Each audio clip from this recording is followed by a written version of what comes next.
Bonjour, bienvenue sur la chaîne Les Douceurs d'Élise. Aujourd'hui, une nouvelle recette, le shortbread millionnaire ou finalement le Twix maison.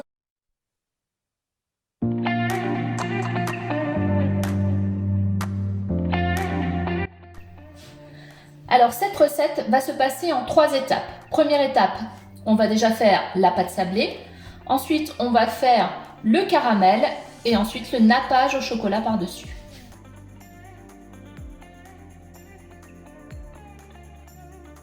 Pour commencer, il nous faudra 180 g de farine, 50 g de sucre en poudre, 120 g de beurre mou,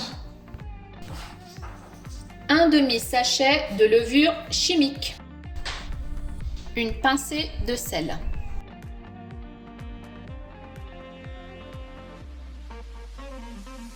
Pour le caramel, il nous faudra 100 g de sucre, 120 g de beurre, une bonne cuillère à soupe de miel, une petite boîte de lait concentré sucré, soit environ 400 g.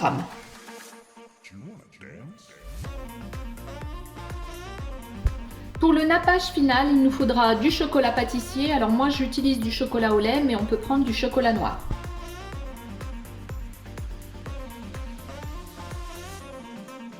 Il nous faudra également un moule. Alors moi j'utilise un moule rectangulaire, mais vous pouvez faire dans un moule rond, c'est au choix.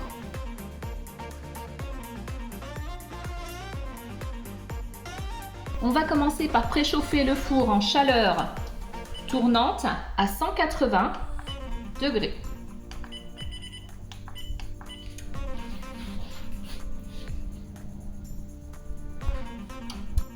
Alors pour la pâte sablée, on va mettre le beurre et on va mélanger le beurre avec le sucre. On va le mélanger à la main.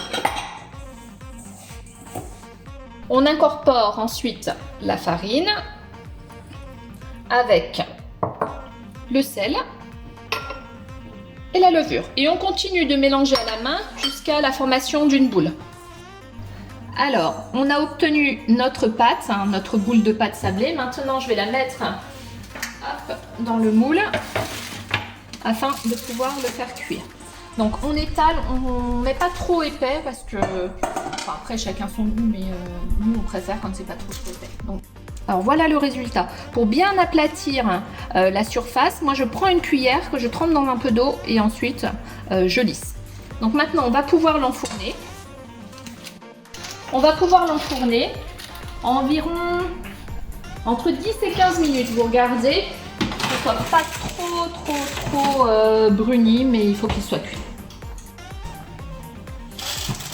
Voilà, notre biscuit shortbread est cuit.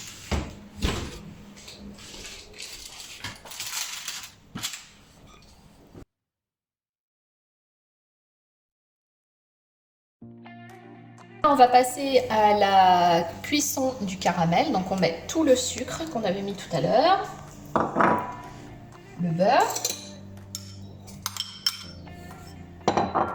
le miel,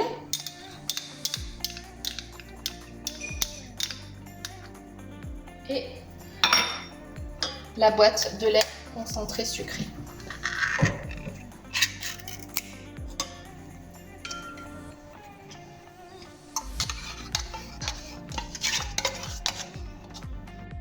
Alors là, on va mettre à cuire assez fort, mais pas trop non plus, parce qu'il ne faut pas que ça brûle.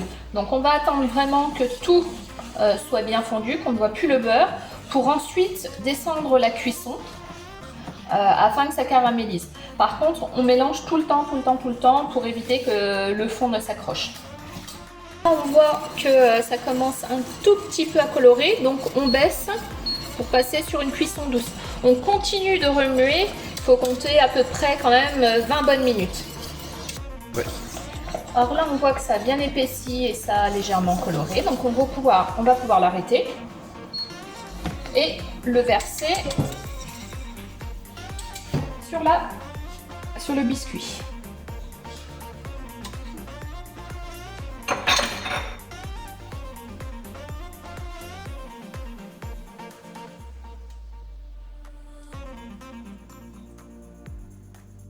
On va bien lisser pour que ce soit réparti partout. Hop.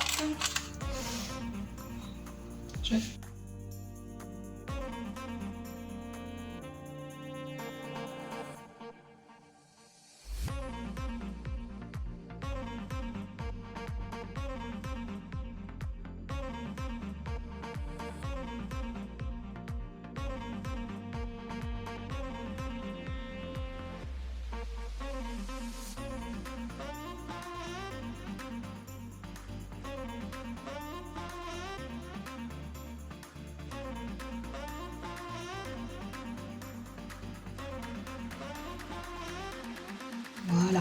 On va pouvoir mettre la préparation à peu près 1 heure au réfrigérateur pour que ça fige.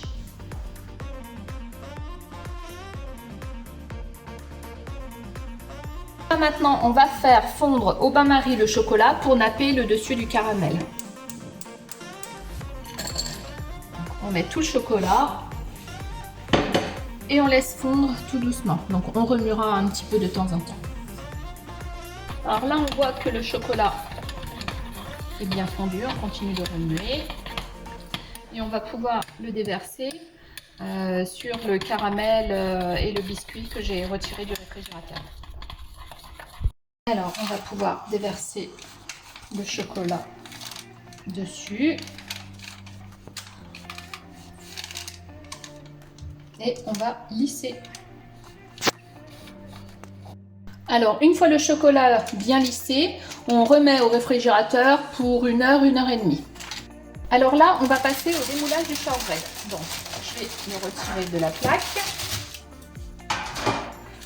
Je retire du moule. Alors, je prends un petit couteau et je... Voilà.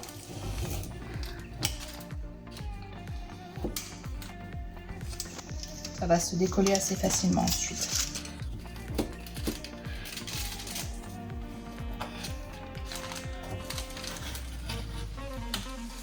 Voilà.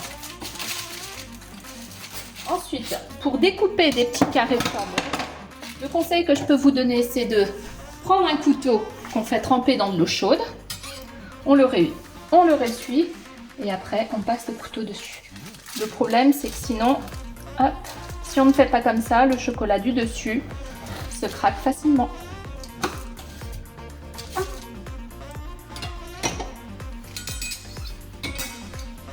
Voilà le résultat. On voit la couche de chocolat, la couche de caramel et la couche de gâteau.